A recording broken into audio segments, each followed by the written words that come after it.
CEO of Mo Ill Records. So let's get started. As you've been seeing in the news within the last couple of days, Trump has made some very, very racist remarks regarding the people of Haiti, Africa, the Caribbeans, Cuba, and all the places around the world, Central America, South America, and basically people that look like me, and called their country, as well as the people, shitholes. Now they're retracting and saying that he said shit houses instead of shit holes. It doesn't matter how you look at it. It's very, very offensive and it's very, very racist. You had two senators, Senator Lindsey Graham, Republican from South Carolina, and Senator Dick Durbin, a Democrat from Illinois. Both of them have confirmed to multiple media sources of what they heard while they were in that meeting. And now you have others like Tim Cotton and the Congressman Perdue are saying that that's not what he meant. That he didn't say that. He didn't say that. Okay, so the Republicans are being very, very silent on this issue. Okay, first and foremost, where the media is making a mistake is by calling him the president. He is not the president. Okay, he is a xenophobic, racist, fascist bigot. Okay, under 8 years under President Obama, the media and some of the Republicans in the House and the Senate referred to President Obama as Obama. They never called him too much President Obama. First, when President Obama was elected into president in 2008, 2009, they questioned his fitness to lead office, i.e., they couldn't stand the fact that a black man held so much power and occupied the highest office in the Western Hemisphere of the free world. So they questioned the man's leadership to lead. Sounds very familiar, doesn't it? Jim Crow is still alive today. And so now, after President Obama gets out of office, the people elect this idiot into office, and now all of a sudden they want to call him President Trump. All of the news outlets, CNN, MSNBC, they're making a mistake by calling him the president. He is not the president. He is a xenophobic white supremacist, okay, that insults people of all different walks of life: Mexicans, Arabs, Muslims, women, children with disabilities, the list goes on. And he was able to still hoodwink the people and become president of the United States.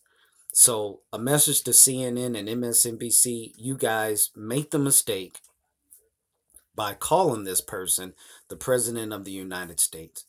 He is a habitual liar. He says one thing and then he'll go back and say, "Oh, I didn't say that." He's a habitual liar. I was just sitting here watching Anderson Cooper, and they just did an article on Trump back in the 70s when he showing signs of racism back then, where he wasn't renting out his estate properties to African Americans. He was discriminated against people of color. So that ought to let you know that how he was even back then before he got into politics. So what does that tell you? Now, what I will say is, I am not saying that everybody that comes from different parts of the world are shitholes. These people come to America because this is the land of the free, home of the brave, so they say. And people leave their countries to come here to make a better life for themselves and their families. A lot of them are very, very educated. A lot of them attend college and they go on to do very, very well. They wouldn't have the same type of opportunities in their homeland, so they come here. But the flip side of that is there's some Americans who have lived here that have been disenfranchised. They couldn't get loans for businesses. They couldn't get the same opportunities. as the people who do come here to this country. So sometimes they show a lot of favoritism, but I think what it is just to keep the black man further at bay.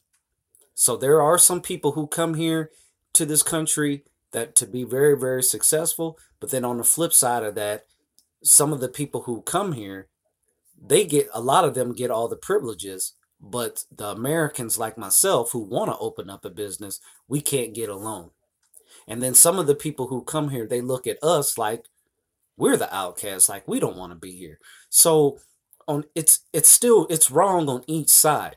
You know, I have friends around the world and we talk on a daily basis through the power of social media, and we kind of talk about the issues that's going on right now, where the our fate of America is going, how threatened our democracy is, and it's not settling very well with the rest of the people around the world. So I look at it as it's a catch 22. There's some people who come here that do very well, but then there's still a lot of Americans out here who are not doing very well. And like I said, I was just watching CNN with Anderson Cooper. They had a guy on there, name is Rich Lowry. He's a Republican, and he was debating Paris Denard, Ana Navarro, and Bakari Sellers. And this fool sits up there and says, well, basically in a roundabout way, the people from India and all these other countries, they live the American dream because they're making six figures a year. And that goes back to my point. What about the people, the Americans who live in this country who don't get that opportunity? We live here, and a lot of us don't even get that opportunity because we have been disenfranchised. We have been profiled by what we look like and what our race or religious beliefs are. So it's still bad on either side. And I don't think there's ever going to be any type of a resolution or an agreement between the both sides. In the midst of Dr. Martin Luther King Jr., who was one of the most powerful um, innovators, or one of our greatest orators of all time, his legacy continues to live on. And then you have a person that's in the White House today that did not attend any type of Dr. King celebrations. He didn't do any type of award ceremony to honor the life of this man. And this is a person who stood for something, who made sure that people like myself can broadcast live to you through social media. He was the champion of civil rights. A lot of people disagree with him. As far as they saying, you know, well, he was so sympathetic to our enemies, and then there was a lot of people who did agree with him. So I agree with Dr. King. You know what I'm saying? I mean, maybe he had stronger backbone than a lot of the people that were criticizing him. So, like I said, it's gonna always be unequal on both sides. But the point that I'm trying to make is tonight is you guys are making a mistake by calling him the president. Enough is enough. We find out every single day about the things that he is doing. He was a racist back in the 70s. He wasn't going to rent properties out to black people in New York, so he's a racist. He said the people of Charlottesville, the white supremacists and the Nazis, that he said that were fine people on both sides. And these Nazis were saying Jews will not replace us. Well, isn't Jared Kushner Jewish? And your daughter Ivanka is married to a Jewish man, and you're not, you know, taking up for him? That goes to show what type of person that he is. And he says, the only type of people that I want counting my money are the ones that wear yarmulkes. That's a racist remark right there too. So what you see with this person is what you get. But the Republican Party is remaining silent on it. They remaining silent on when it comes to his dealings with Russia, which I hope that they find out some things about him, because he needs to be removed from office. This week tomorrow they interview Steve Bannon, former Chief of Staff Steve Bannon, and I believe that there's going to be some information that's going to come out of that. Because in the book, when Michael Wolff wrote this book called Fire and Fury that just came out last week, he specifically had said to Donald Trump Jr., i.e. Steve Bannon, that his meetings with Russia in June of 2016 in Trump Tower in New York City was treasonous. So that's going to play a major role in what Special Counsel Robert Mueller is going to have to investigate. And also Corey Lewandowski, which you know about him. He assaulted a woman during a Trump rally. Actually, I can't remember if she was a reporter, but or a supporter. But anyway, it goes. He assaulted a woman, and then I don't hear of anything coming out of that whole ordeal. Then I turn around. Next, I know he's got a job at CNN. He's no longer there anymore, but he was part of the Trump campaign. So you have Steve Bannon and Corey Lewandowski that's coming on Capitol Hill to testify. They already spoke to Hope Hicks. If you notice, Donald Trump Jr. and Jared Kushner are being very, very quiet. They're not saying a whole lot. But later on this week, you have Paul Manafort, Rick Gates, and George Papadopoulos all coming back to be in front of the court. And then also, from what CNN has said, Steve Bannon has had some dealings with Papadopoulos, George Papadopoulos. So, and George Papadopoulos, if you may or may not know, was charged for lying to the FBI. And these guys are facing some serious, serious crimes and some serious, serious time in jail. Treason, espionage, money laundering, obstruction of justice. A lot of things are happening, and these guys are facing some real uh, serious, harsh penalties here. So we just gotta wait and see what's going to happen with all of these things are coming out. But where the news people are making a mistake, they're calling this person the president. The people in the rest of the world are very, very unhappy with us right now because who the commander in chief is. All he does is tweets, and he spent 91 days away from the White House playing golf, going to all of his resorts in Virginia and Mar-a-Lago, which, by the way, Mexicans and Haitians work at his Mar-a-Lago resort. And then he has the nerve to talk about these people saying that they come from shithole countries. America, enough is enough. When are y'all going to open your eyes and wake up that this person is dangerous?